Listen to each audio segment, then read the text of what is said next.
This is a 2008 Subaru STi, and today we'll learn how we unf***ed another shop's many mistakes.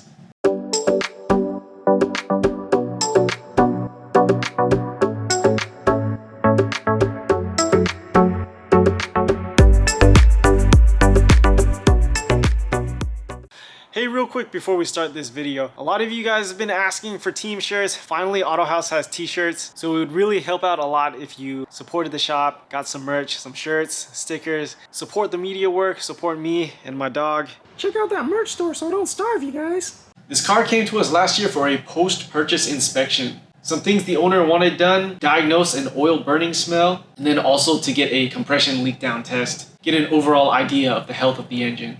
What we found was an engine that grossly failed a compression leak down test, had multiple oil leaks, all despite being from a Subaru specialist shop. We ended up doing a complete overhaul on the engine, including installing an IAG Stage 2 short block, having the cylinder heads rebuilt, and doing all the hack work the previous shop did. What does hack work look like, you ask? Well, let's find out. So this customer came to us over a year ago with this car, and he was like, hey, I just bought this STi, I'm not 100% sure about it. Can we give it a good once over to find out if anything's wrong, anything missing, it needs anything, whatever you recommend. Oh yeah, by the way, I smell burning oil like all the time. Yeah, I looked in work order history, sure enough, I believe on 3 cylinders, this thing had a 10% leak. Think about that.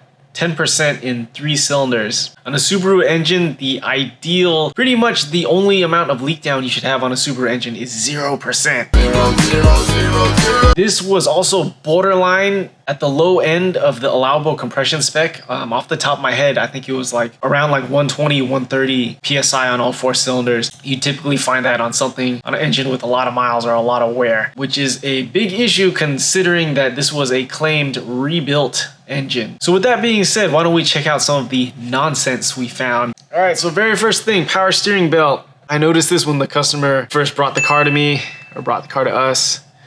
See, 1 rib's missing. So I know exactly how this happens. If you over tension this belt, there's actually a bolt that locks down the adjustment bolt. And what happens is when you over tension the power steering, that bolt rubs against the belt. Pretty rookie mistake. So again, rebuilt engine, right? Check out this rusty water pump. Let's just say the engine was rebuilt. Why would you put on this old ass water pump? More nonsense on the back, right? If you take a close look, right there's pretty obvious. There's silicone on the back of this water pump. So the shop that put this engine together reused the water pump gasket and instead put silicone on both sides.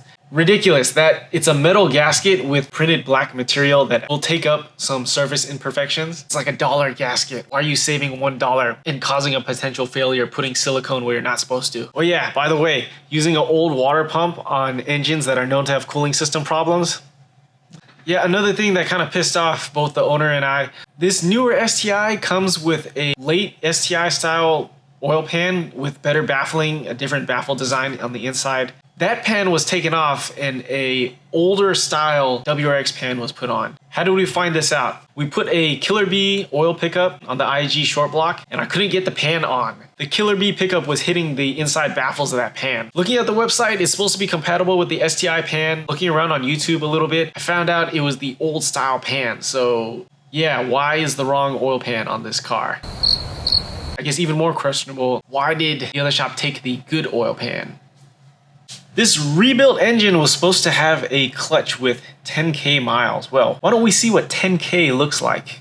I noticed in this car, the clutch was excessively stiff. That tells me 2 things. Either the clutch is worn or it's a very heavy clutch. In this case, it's really bad. ACT clutch, not a bad clutch in itself, but here's our problem.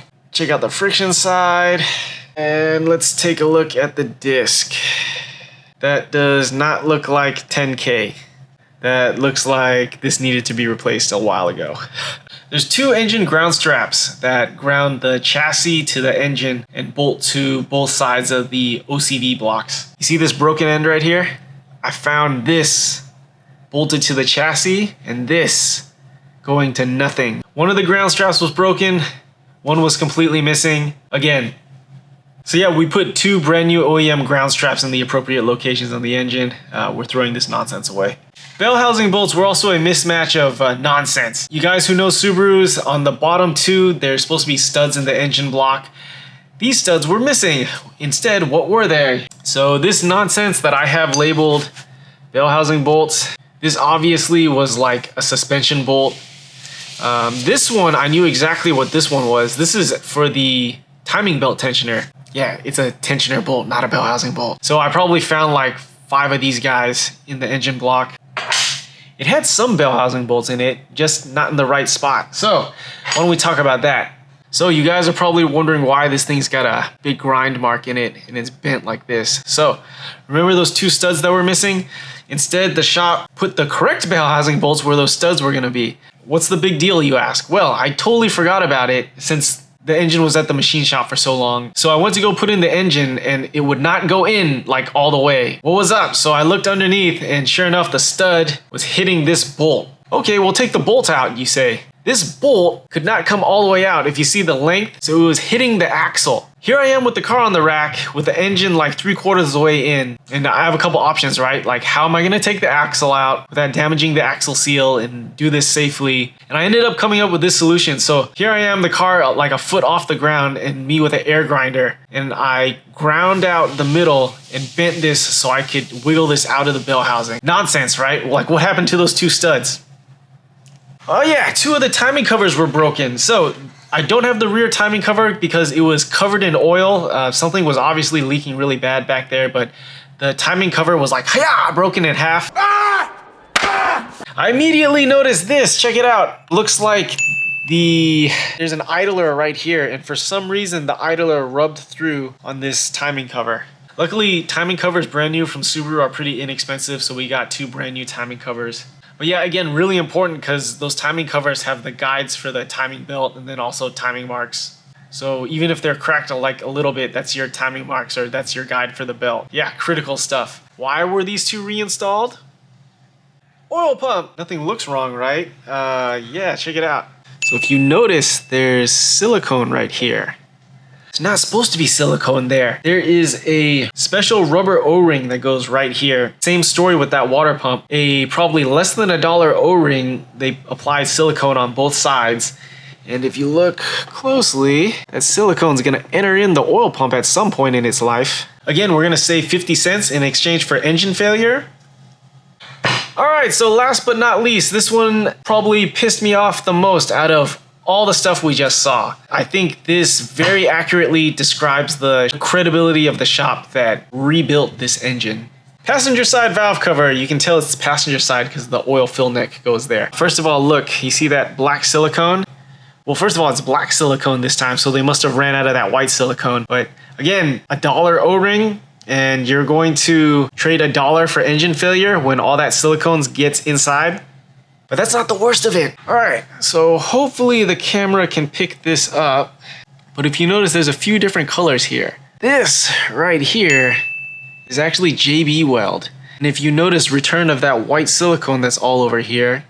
At first, when I saw this silicone, I was like, okay, well, this guy's a hack. That's why there's silicone everywhere. But as I got my pocket screwdriver and tried to scrape some of the silicone off, a piece of the valve cover broke off. And then I looked more carefully and got my needle nose out, and I was like, that's not metal, that's JB Weld.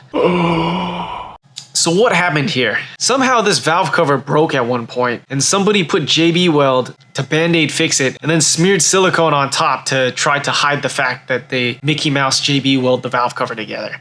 Yeah, that's totally not cool. Hey man, that's not cool. You know what's not cool, Bobby? Closing thoughts. No matter the shop or the seller's reputation, get a second opinion.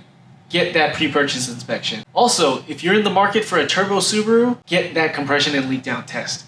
I would never, ever, ever buy a turbo Subaru without that compression leak down test. On this 08 STi, the OEM allowable variance is 7 psi between cylinders. Think about that. Every cylinder has to be within 7 psi of each other.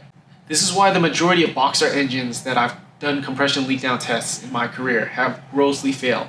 Because the spec is that tight. One more time, get that compression and leak down test. be 1000% sure that that engine really is good. That's it for the work on this 08 STi. We're still in the middle of getting break-in miles on this IAG short block so far. We've got the first oil change done and things are looking good so far. No check engine light, no weird smells. Once the break-in is fully completed, I'm sure the owner will be very happy with his now properly rebuilt car. Thank you guys for watching. If you need work from a real Subaru specialist in the Bay Area, check out our website and social links in the description below. Thank you guys again for watching. I'll catch you guys next time.